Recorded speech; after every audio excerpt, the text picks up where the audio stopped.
Welcome to this explainer. Today, we're unpacking one of the absolute most fascinating business disruptions of our entire generation. We are going to explore how a consumer electronics giant, a company you probably have in your house right now for smartphones or smart gadgets, literally invaded the highly competitive, incredibly capital-intensive automotive space.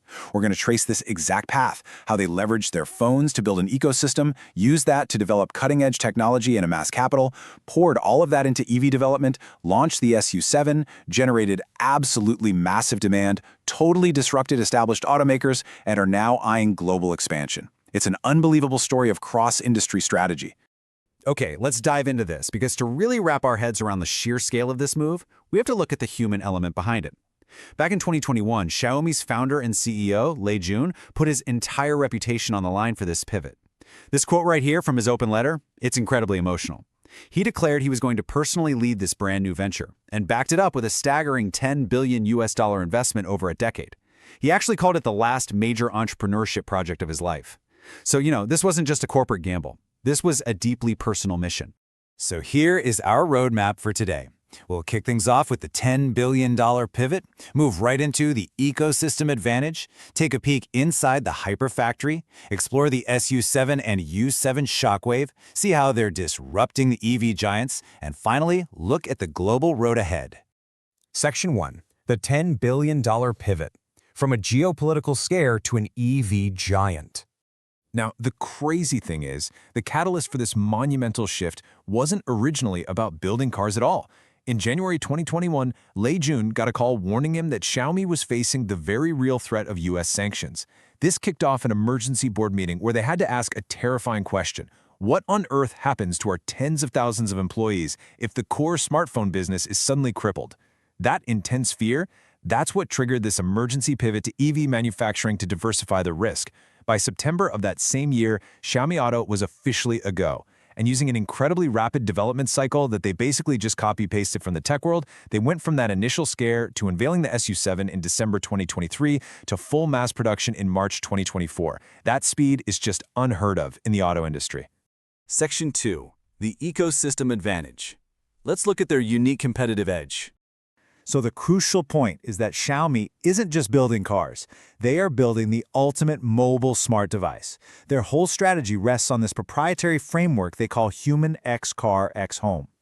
By plugging their vehicles directly into an ecosystem that already has a whopping 944 million active connected devices, they create this perfectly synchronized digital profile for you, the user. Imagine this. Your seat position, the cabin temperature, your favorite Spotify playlists, they all auto-adjust based on your smartphone data before you've even buckled your seatbelt. It creates a seamless, magical experience that legacy hardware automakers just literally cannot replicate. And the financial genius behind this whole strategy? It's been hiding in plain sight. We all know the auto industry is notoriously capital-intensive, right? It just burns cash. But Xiaomi had a cheat code. If you look at the high-margin revenue from their smartphone and IoT segments, those established, highly profitable divisions basically paid for the massive R&D required to build the smart EV segment. While their automotive margins are still scaling up, their existing tech ecosystem acts like this impenetrable financial fortress. It allowed them to fund this massive transition without having to beg outside capital markets for money. And this cross-industry strategy isn't just some clever marketing gimmick. It is academically validated.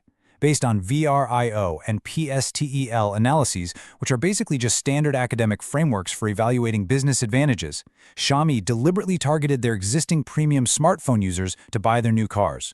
By doing this, they successfully converted a massive chunk of their user base and slashed their customer acquisition costs by a staggering 68% compared to traditional, dealer-dependent legacy automakers. They entirely bypassed the absolute hardest part of selling a new car, which is finding the customer, because, well, the customer was already locked into their ecosystem. Let's actually contrast these two business models for a second.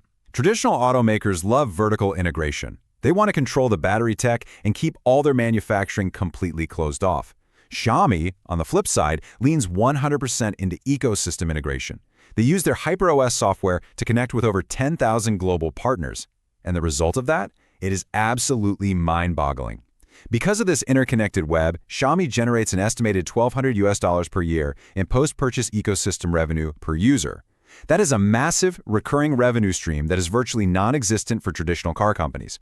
Section 3. Inside the Hyperfactory.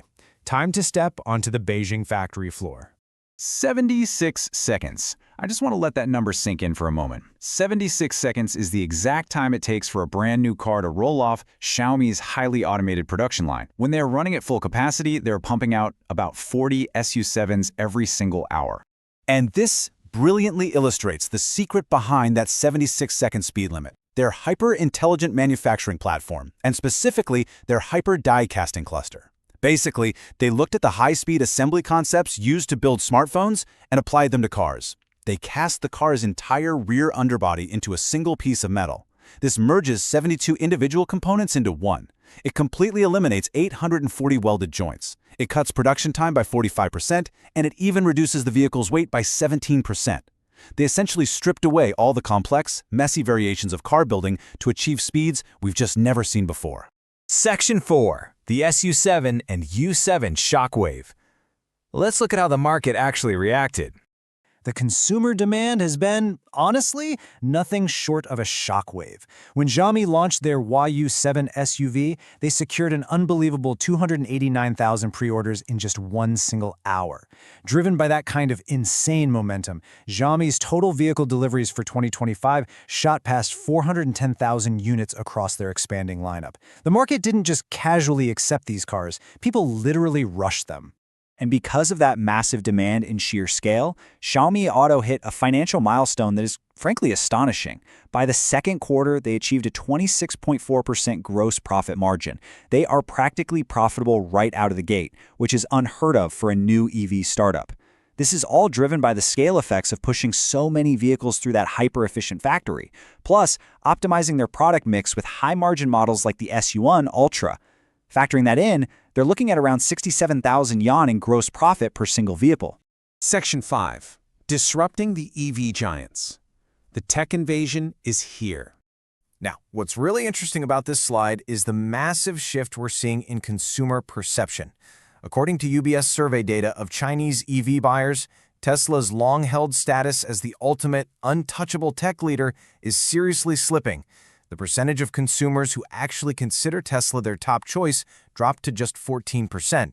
Instead, buyers are looking locally, showing a really strong preference for domestic brands like BYD and Xiaomi, who are honestly matching or even exceeding expectations when it comes to tech innovation.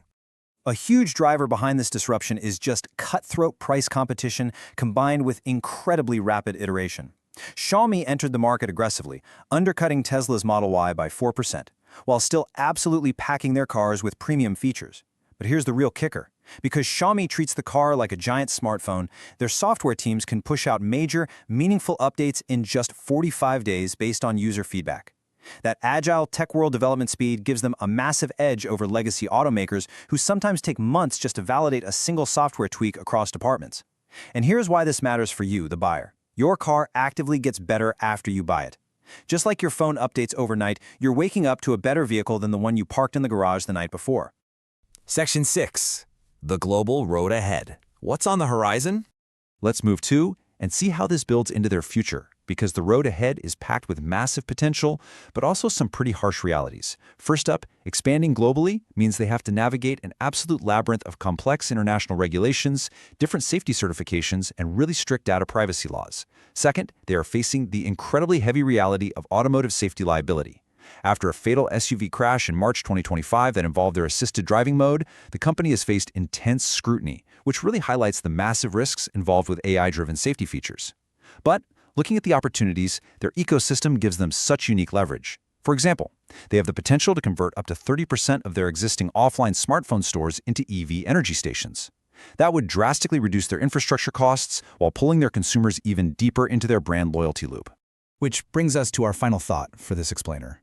We've seen exactly how Xiaomi leveraged their phones to build an ecosystem, used that to fund their technology and capital, pivoted hard into EVs, launched the SU7 to massive demand, put extreme pressure on established automakers, and are now looking at global expansion. So we really have to ask ourselves, as cars become the ultimate smart device, seamlessly connected to every single part of our digital lives, are traditional automakers already obsolete? It's a hugely provocative question, and honestly, watching how this cross-industry disruption plays out over the next few years is going to be absolutely fascinating. Thanks so much for joining me, and keep exploring.